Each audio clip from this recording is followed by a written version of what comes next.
Hello po mga kababayan, kamusta po kayong lahat? And once again, welcome back to another episode of Simply Talkies Vlog. So ang pag-usapan natin mga kababayan, mukhang nagwagi po ang Kingdom of Judas Iscariot ni Puganting Kibuloy. No? At ganun din po, meron pong sinabi si former Senator Pampilo Lacson.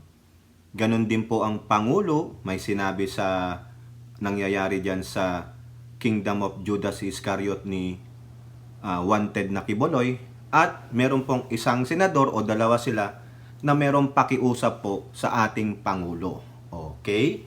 So, bago po tayo magpatuloy, tayo po ay magbibigay pugay at pasalamat sa lahat ng ating channel members, followers, subscribers, nagla-like at nagsishare ng ating video, sa mga nagbi-video replay, sa mga nagsishare ng kanilang blessings, no? Tulad po ni Ate Wanabet, siya po ay nagpa-super thanks. Nandun na po sa ating community yan, na-post ko na. Again, maraming salamat po sa kay Ate Wanabet sa patuloy niyang pagsuporta sa atin. Ganon din sila Ate Beth M, si Carclea, si Ilocana Kana, Ate Maite, at doon pa po sa iba na nagsishare ng kanilang mga blessings, si Ines Galsote, no?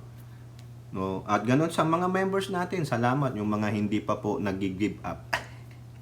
Malapit na po tayong mag 46,000 subscribers, no? Moving forward po tayo. Maraming salamat sa pagtitiwala sa mga nakakasama natin na regular diyan sa ating video premiere at live stream. Okay? So, eto na po. Shout out po lahat sa inyo, no? Maraming salamat sa walang sawa niyong pagsuporta sa atin, no? At patuloy niyo pong sinusubaybayan itong Simply Talkies Vlog. Okay, so eto po, unahin natin ito, no? Itong inisyong court order ng Davao Court sa mga kapulisan. Mukhang nagwagi po ang kulto ni Judas Iscariot dito, no? Sabi dito sa Politico, court orders PMP not to barricade Kojic compound. Yun naman pala. A court has ordered the PMP Region 11 not to barricade the Kingdom of Judas Iscariot compound in Davao City. The PMP 11 is hereby ordered to remove all forms of barricades, barriers, or blockade that bar the access to and from the subject compound and hinder petitioners' religious, academic, and proprietary rights and the pursuit thereof by its officers and members within and surrounding the premises. Sabi po yan ng presiding judge na si Mario Duabes of Davao City Regional Trial Court Branch 15. The magistrate issued the temporary protection order after the PMP last barricade imposed restriction as part of the implementing at the arrest warrant of the Kojic founder and leader wanted fugitive Apollo Kibuloy. Ayan. The court is not unaware of the recent incidents affecting the right to life, liberty, safety of the petitioners, its officers, and members. The restriction and control imposed by the PNP 11 over within the compound of notably trampled not only the property rights of petitioners, officers, and members, blah blah blah, kung ano pang sinabi ng korte dito. So wag lang daw pong i-barricade at payagang makapaglabas-masok ang mga alagad ni Judas Iscariot, no? Now, akala nila, nagwagi po sila dyan. Tuwang-tuwa po yung mga Kojic, no? Saka yung mga kakampi nila na mga naghaharbor ng fugitive. Yung naniniwala kay Kibuloy na hindi siya rapist. Bakit nyo siya pinaniniwalaan? Mas naniniwala kayo sa takas, sa pugante, kaysa dun sa mga biktima? Ano kayo? Di pareho kayo. Di ba? Ano po ang sabi ng Supreme Court sa Politico? Supreme Court clarifies PMP not blocked from arresting Kibuloy. Ibig sabihin, hindi po pinapatigil ang PMP sa pagpapatupad ng arrest warrant para kay Kibuloy. Hindi po sila pinaalis doon sa compound. Ang pinaalis lang yung restriction ng barriers, barricade at yung paglamas-pasok ng mga miyembro para they can practice their rights and freedom to practice religion saka yung proprietary rights nila, yung propriety. Nakakabulol. Di ba? The Supreme Court assured on Tuesday that the PNP is not being prevented. They are not being prevented from implementing the arrest warrant against fugitive Pastor Rapist Kibuloy. Yan. Sabi po ni Supreme Court spokesperson Camille Teng, o Ting pala, made the assurance after the Davao City Regional Trial Court Branch 15 issued on Tuesday a TPO pala to, Temporary Protection Order in favor of kulto ni Judas. The PNP was ordered to remove all forms of barricades, barriers, and blockades that bar access to and from Kojic. Wala. Yan. This does not deter, hindi daw natitigil o naaalis the service of the warrant. So, ibig sabihin, continue ang paghahanap kay Kibuloy doon sa Kojic compound. Huwag nyo lang ibabarikadahan. Huwag nyo lang pipigilan ang mga miyembro na magpasok doon o gawin nila ang kanilang religious freedom, liberty, ang mga hinayupak.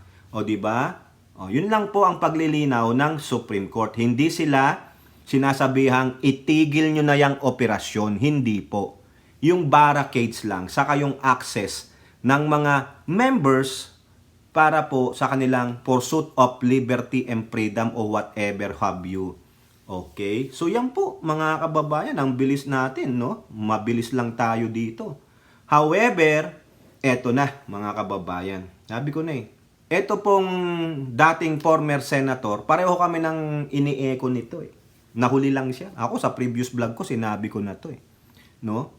Ayan nung balita sa politiko, puro politiko tayo mga kababayan. Wala na ba tayong nakitang iba pang scoop? Wala ba dyan, Elora? Wala tayong ganong scoop ano nangyari? Di ba? Bakit nangyari sa atin? Ba't wala tayong scoop, Maritel? Kulang ba tayo sa balita ngayon? Ano nangyari? Anak ng siopaw naman. Ano ba yan? Ito po. Sip it. Sip it. Isiper nyo bunganga nyo. Parang ganon. Lacson puzzled by PNP oversharing about Kibuloy search. Correct! Sobra Nag-o-oversharing kayo. Tulad na lang nung, may heartbeat na kaming nakita.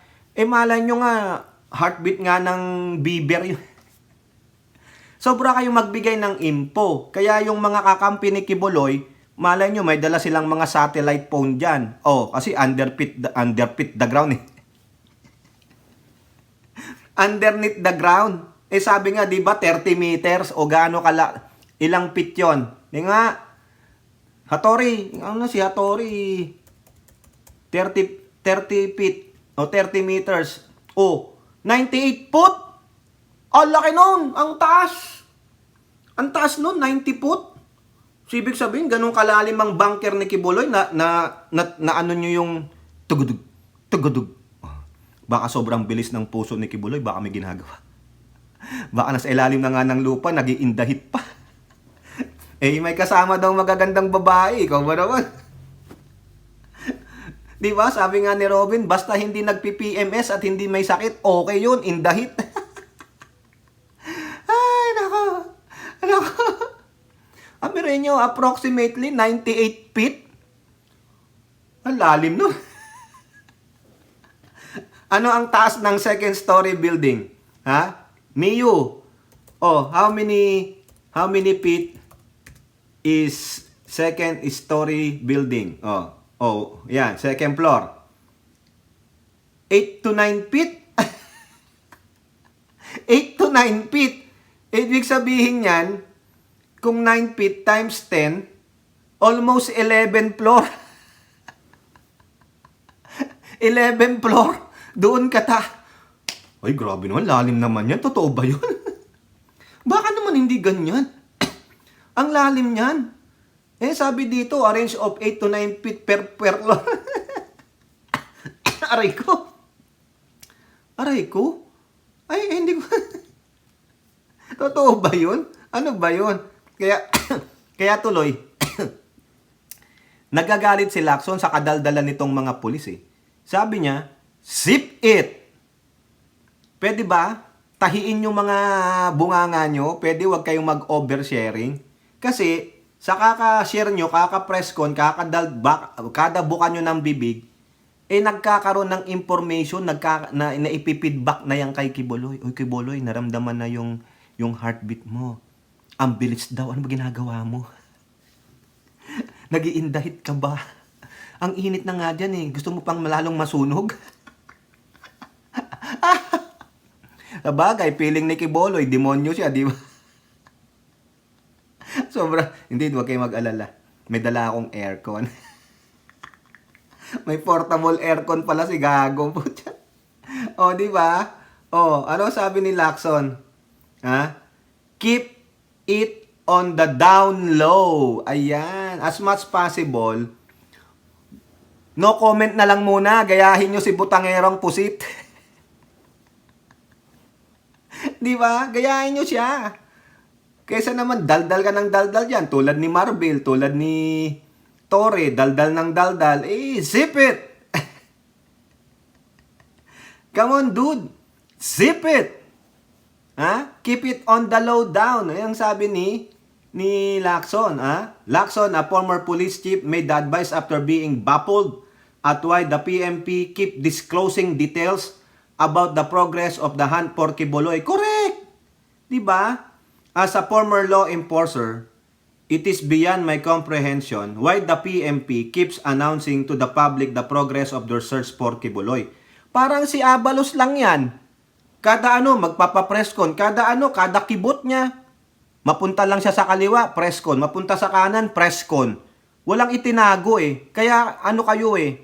Kaya yung hinahanap nyo, 10 steps ahead, kayo, minus 10 na kayo. Ganon, behind. So magkano yun? Di dalawampung step ang layo ninyo. Kasi negative 10 kayo, siya plus 10 eh. Diba? Tanga-tanga kasi. Yan din ang sabi ko eh. Doon sa isa kong previous vlog. Bakit pilit nyong ipinamimigay lahat? Parang ginigive away nyo. Parang binibigyan nyo pa ng tip. Si Kibuloy. Diba? Nakarinig na kami ng heartbeat. Siyempre, yung mga kampi kay Kibuloy, baka may nagtitext na, boss, narinig ka na, umalis ka na dyan. Mag-iba ka na ng daan. Alam na nila, tukoy na nila. Malay nyo, yung bunker ni Kibuloy, ang dami pala, parang maze. Diba? Sa tagal ba naman ng panahon niyang nakaprepara siya? Diba? Tama, mali. Kaya wag kayong daldal ng daldal, pwede ba? General Marbil, General Torre, mga spokesperson nyo, keep it to the minimum. Yun nga. Kung lang, sabi niya, no comment, we will give you further details. Wala namang magagawa yung mga reporter eh. Wala namang kami magagawa kung ayaw nyo magsalita eh. Saan na kayo mag-transparency? Pag nahuli na. Ganun lang. At least, yung comment ninyo, may resulta. Hindi kayo tulad ni Tamil Mil, no comment na nga, wala pang resulta. Yun talaga ay pusit na pusit. In the dark. Di ba? Ganon. Ano pa? Human or signal intelligence and even the technical capability of the equipment should be kept to themselves. Correct. Wala na. Ginib-abe nyo na yung pinaka main power ninyo. Wala na. Alam na ni Kibuloy. Diba? Saka sa palagay nyo, hindi yan napag-aralan ni Kibuloy. Kaya nga sinasabi ko sa inyo, they are 10 steps ahead of you. Alam niya yan eh. Kaya nga sinasabi nga ni Arlene Stone, diba, nung lumabas nga yung wanted siya dito, binago niya yung layout nung taguan niya. Palagay nyo, sa loob ng 6 na taon, hindi nakapag-prepara yan. Kung yung mga inchik nga pinabayaan ni Digong sa West Philippine Sea, kung ano-anong istruktura ang naitayo Yan pa kayan si Kibuloy. Nakatabi niya lang si Digong. Baka bawat kwarto dyan, meron dyan Palmolive. May PMS ka ba? May sakit ka? Wala po sir. Okay, in the heat. Di ba? Ay, nako. Now, mga kababayan, natanong po ang Pangulo dyan. Di ba? Nagsalita po ang Pangulo, no? Mukhang may maboboljak dito. Anong sabi ni Pangulo? Kasi sabi nila, overkill. May human rights violation.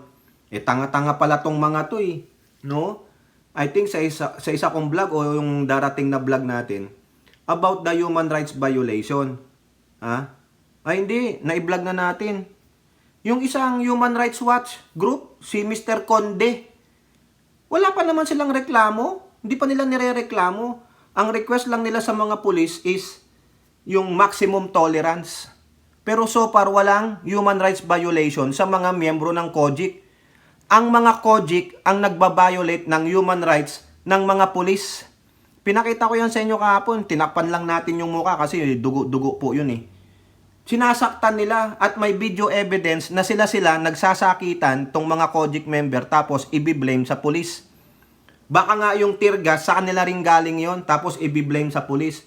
Yung disorderly conduct, mga COGIC o di kaya nagko-COGIC lang para sabing, oh, supporter kami ng COGIC. Hindi po, yung iba dyan, nakikisaw-saw lang. Yung mga utak gulo ang alam, no? Pag nahuli yan, hindi po kami member yan. Sasabihin na, hindi ho namin member yan. Hindi namin ho kilala yan. Taga-ibang ibayo yan. Nakikigulo lang. O, di ba? O, kasi ayaw yung tumino kayong COGIC eh. Sa simula pa lang, nung sinabi ko, kung matiwasan yung tinanggap itong mga pulis, let them be. Ang sabihin nyo lang, wag lang po kayong magbarikada. Hayaan nyo po kaming maglabas-masok. Gawin namin ang tungkulin namin bilang anak ng kaharian ng demonyo. Hindi rin po namin kayo gagambalain o i-impede. So you can go. You can go, do whatever you want. Pero wag lang po kayong magmamalabis. Ganun lang eh. Nasa mabuting usapan, demokrasya. Hindi eh. Nag-ano kayo eh. Kayo ang unang humarang. Kayo ang nagsalita ng masasakit. Tapos kayo pa ang may human rights. Walang human rights yung mga pulis. Gago. Anong tingin nyo niya sa mga yan? Hayop? Ano kayo? Mas masahol pa kayo sa hayop. Diba? Ano lang sabi ng Pangulo? Marcos denies overkill. Human rights violation in raid to arrest Kibuloy. Kasi itong overkill, pati kapatid niya, binabatikos siya. Biruin mo yon. Hindi naman lang makasuporta yung hinayupak na ate niya. No? Overkill, human rights violation. Di sana, sabi ko nga sa inyo, yung mga human rights watch group, umalma na. Hindi aalma sila Makabayan Black dyan kasi gusto nilang mahuli nga si Kibuloy eh. Pero yung ibang mga human watch advocate group na nag-a-advocate nga ng human rights, ang aalma dyan. So far wala eh. Dahil nga pinapatunayan ng pulis ang maximum tolerance at may mga video evidence naman na talagang hindi mga pulis ang violente.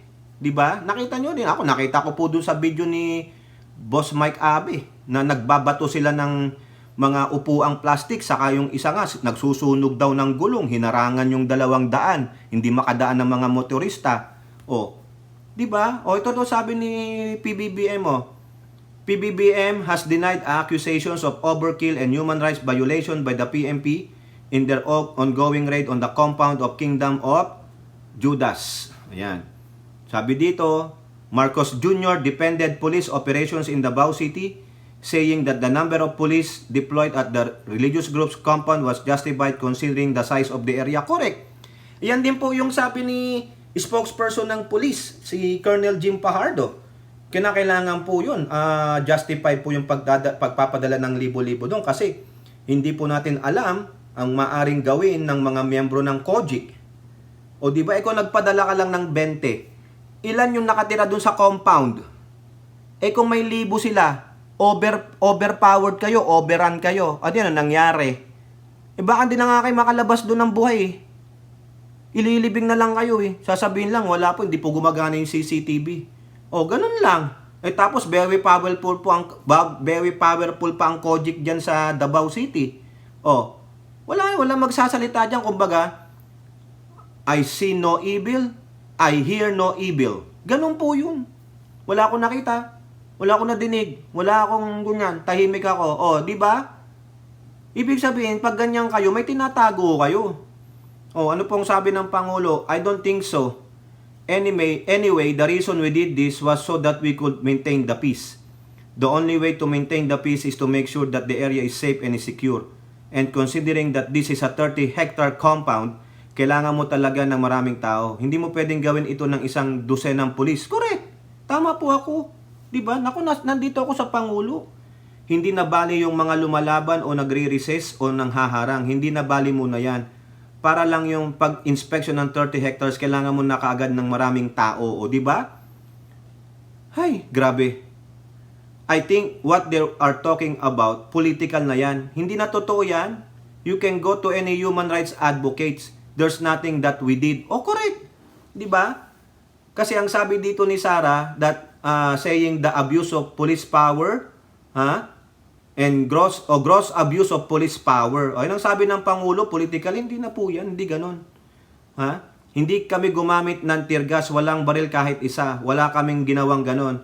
So anong human rights violation doon? O di kinontra niya ngayon si butangerang pusit. Buti nga sa inyo. Yeah? Konti na lang konti na lang, galitin nyo pa. Konti na lang, galitin nyo pa, ang Pangulo. Marami lang, kung konti, mas marami pang nasaktan. Mas maraming nasaktan na supporter ng COJIC. Maraming nasaktan na pulis dahil maglalaban-laban. Kung marami, tapos ka agad ang problema. That's what we done. Ang sinasabi niya dito, kailangan talagang marami ang pulis. Kasi nga, tulad ng sabi ko, sa akin nga 20, sa kanya 12 lang kung na-overrun, sa dami rin ng supporters, kung magtawag, ibinukas ng COJIC yung gate nila, nagtawag ng mga siraulong taga Davao City, o kaya yung mga dayo, nakialam, di kawawa ang pulis, di ba? The President meanwhile criticized Quiboloy for using his followers to block authorities and evade arrest. Hindi ko nga maintindihan kung bakit dinadamay ni Quiboloy ang mga tauhan niya. Kasi sinasabak niya yung mga tauhan niya. Wala namang kasalanan yung mga yan. Correct. Blind followers lang. Ayun ang kasalanan nila. They are blinded by what? Greed. And yung swapang. Pareho na yun. To the maximum na yun. Na si Quiboloy. They just believe that they are looking for an answer. A value system, and they think they have found it kay Quiboloy. Ayun yun. But they did not sign up to be in the front line of this kind of thing that is happening now.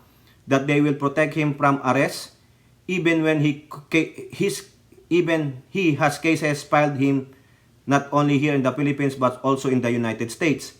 So I suppose I can understand their disagreement with us, even anger.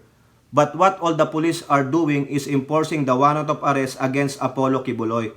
That's all they're doing. Kasi nga itong mga followers na to, since they are blinded, they are blinded.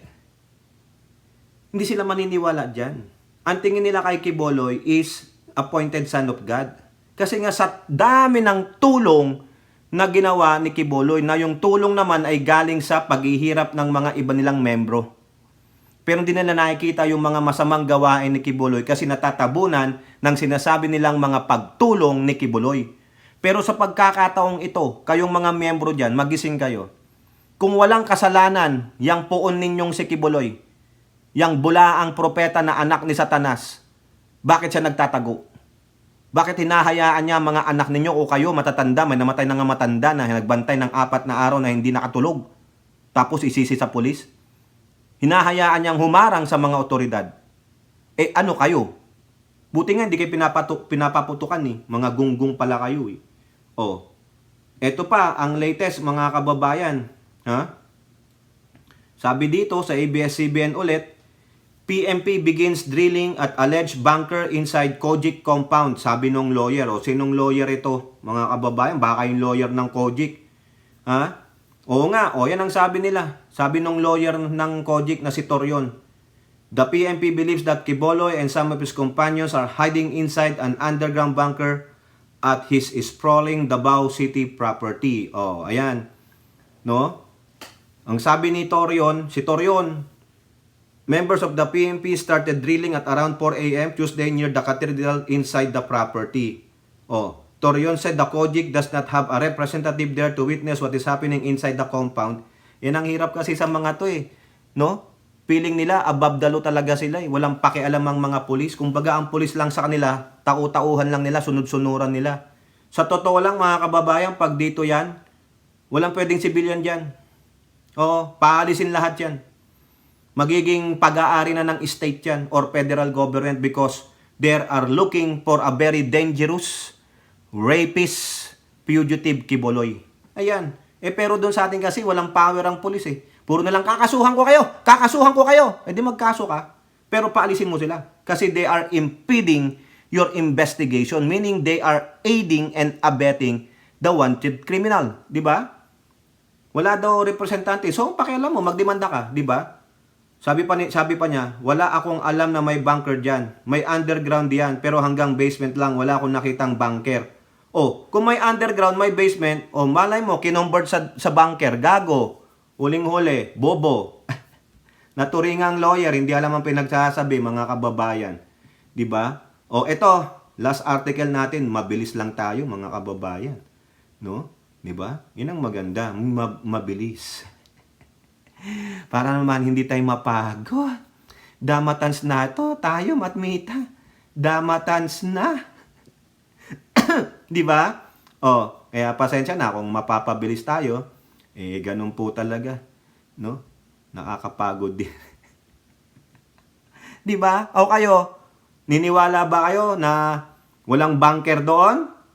Ha? Sige nga, wala bang bunker? Baka sinasabi niyang bunker, walang nagbabangko doon. Di pumunta ka sa bangko nila Carclea at ni Maydons, Kama Bank. O, mag-donate ka doon ng, ano yon, sperm cell, ano yon, sperm bank.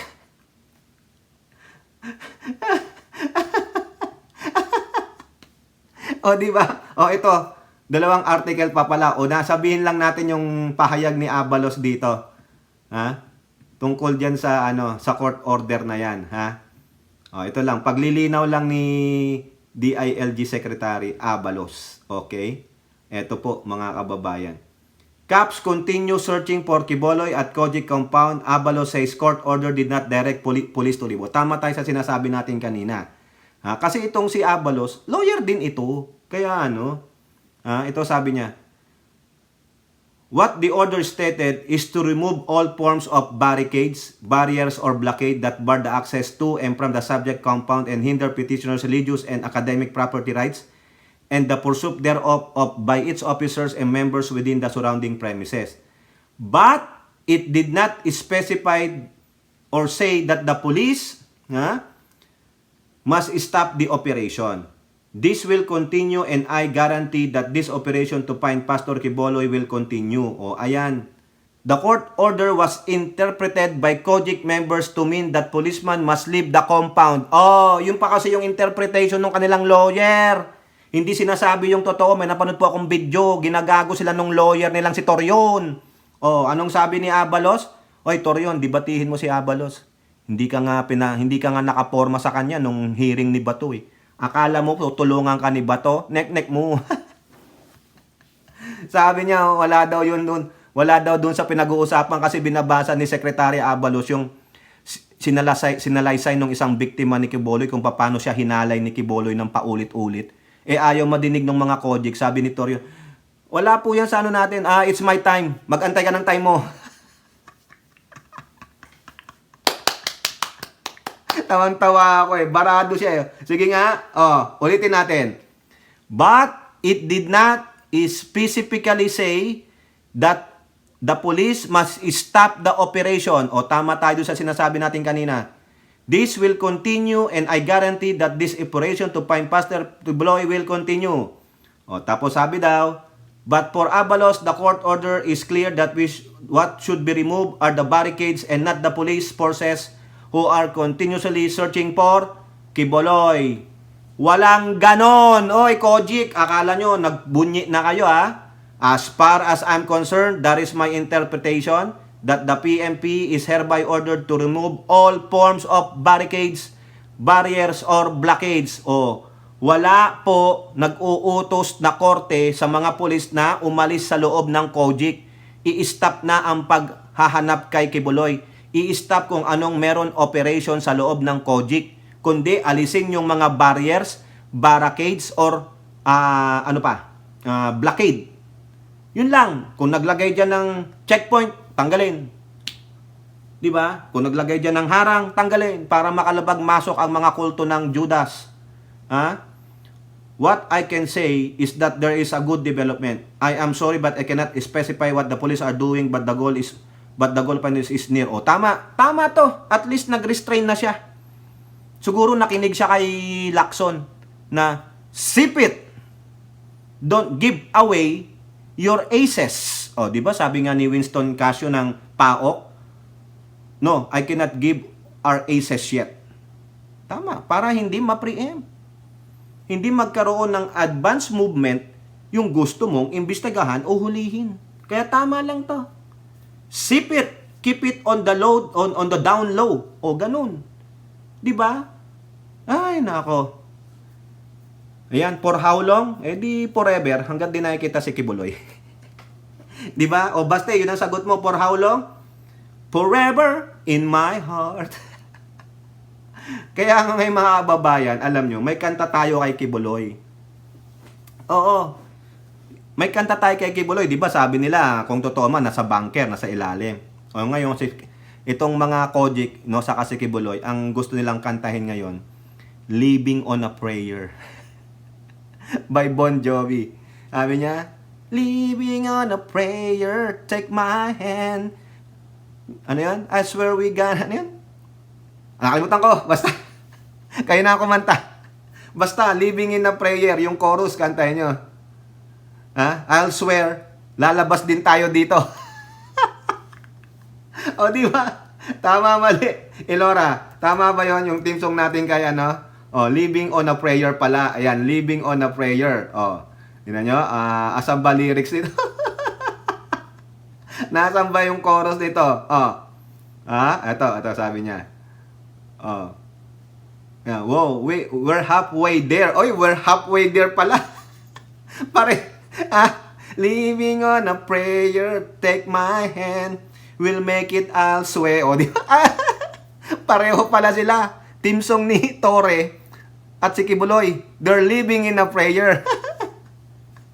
Kung si Kibuloy, gusto niya makatakas doon. Si Torre naman, gusto niya mapasok yung bunker. Way halfway there. Whoa! Living on a prayer, take my hand. And we'll make it, I swear. Pare-pareho sila nagdadasal. Sabi ni Kibuloy, oh Father, please, ako naman ang appointed son of God mo. Gawa ka na ng miracle. Kumulog kumidlat na, oh Father, sabi ng siguro ng Diyos Ama. Leche, hindi kita anak. Sabi naman ni Torion, bless us, Father, to find this idiot. Sabi ng Diyos, don't worry, Torre. Just sing the living in a prayer. You're halfway there.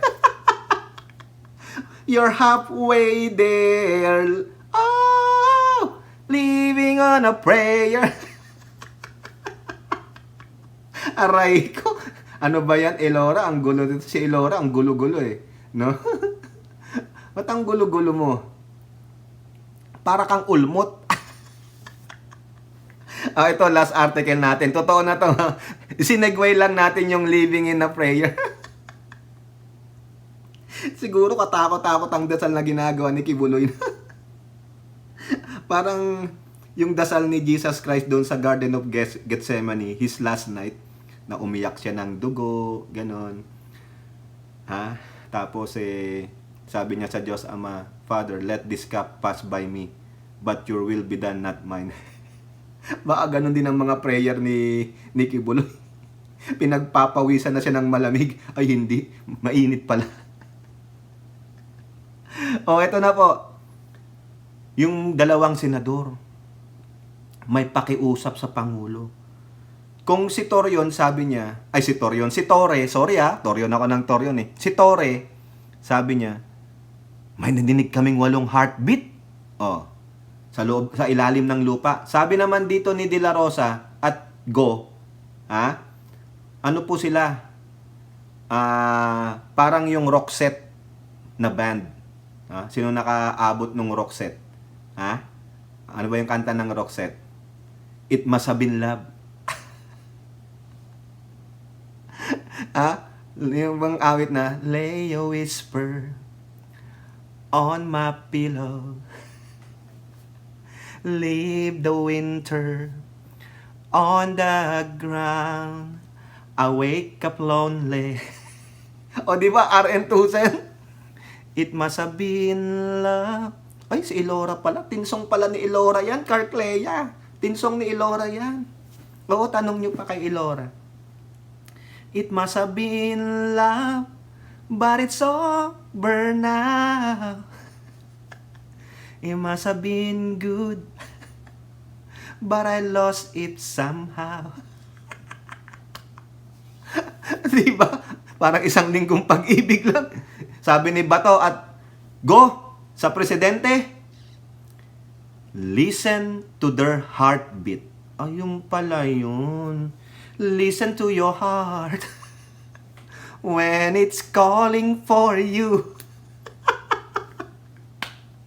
Tangina, lahat kinabit sa awit ang puta. Walang magawa. O di ba? Listen to their heartbeat. Ayun. Kaya akala ko naman listen to their heart eh. Villarosa, Go appeals to PBBM to hear out Kojik's plight.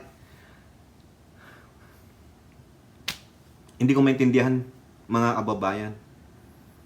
Ano ang plight nila? Ha? Nag-privilege speech ka pa ba to? Ang kapal naman ng mukha mo. Di ba? So, what is the plight of Kojik? Are they being abused right now by the police officers? Come on. Di ba? Tanginan tong dalawang senador na ito.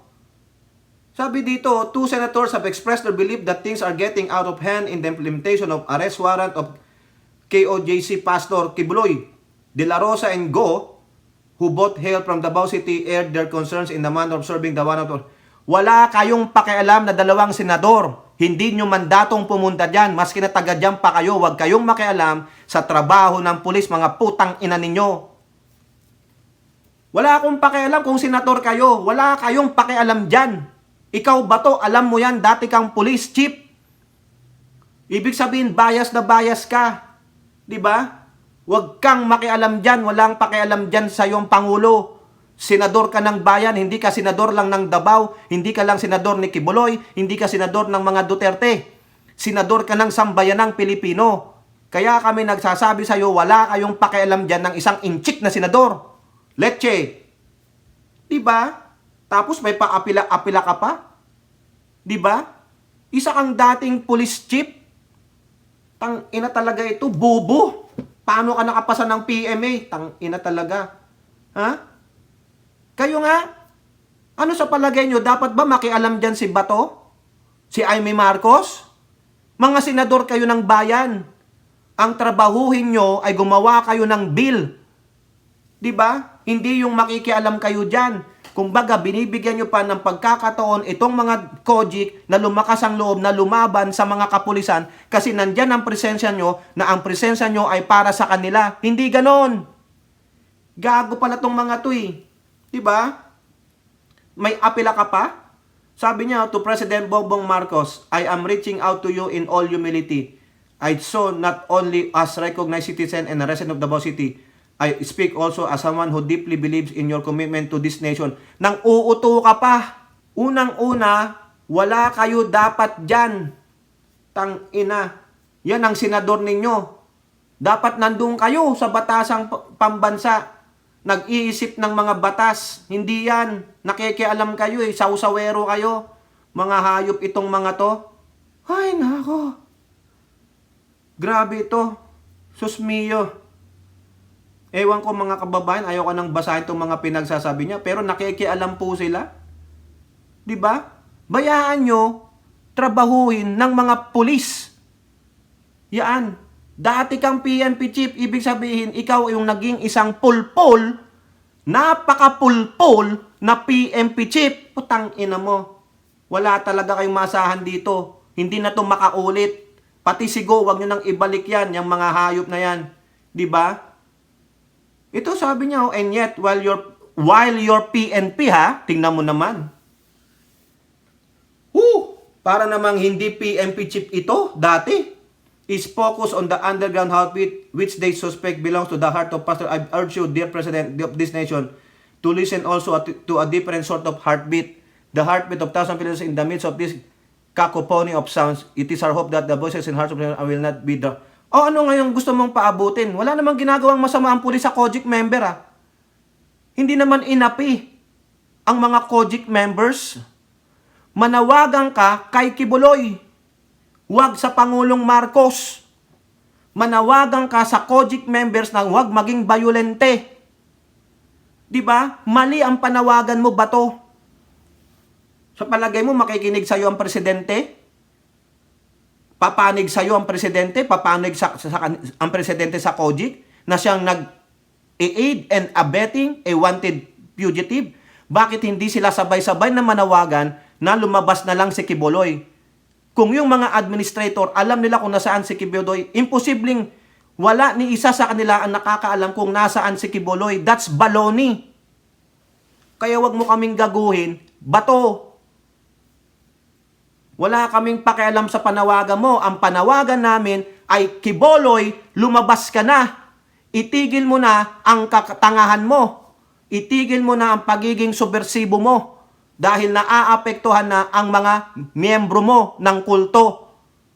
Kung sinasabi mong matapang ka, may bayag ka, harapin mo ang kaso mo, harapin mo yung mga nabiktima mo.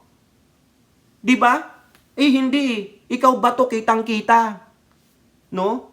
Inaapis mo ang COGIC, boto? O yun. Tingnan natin kung manalo ka pa. Wala ka nga sa top 12 eh. Di ba? Yun lang mga kababayan.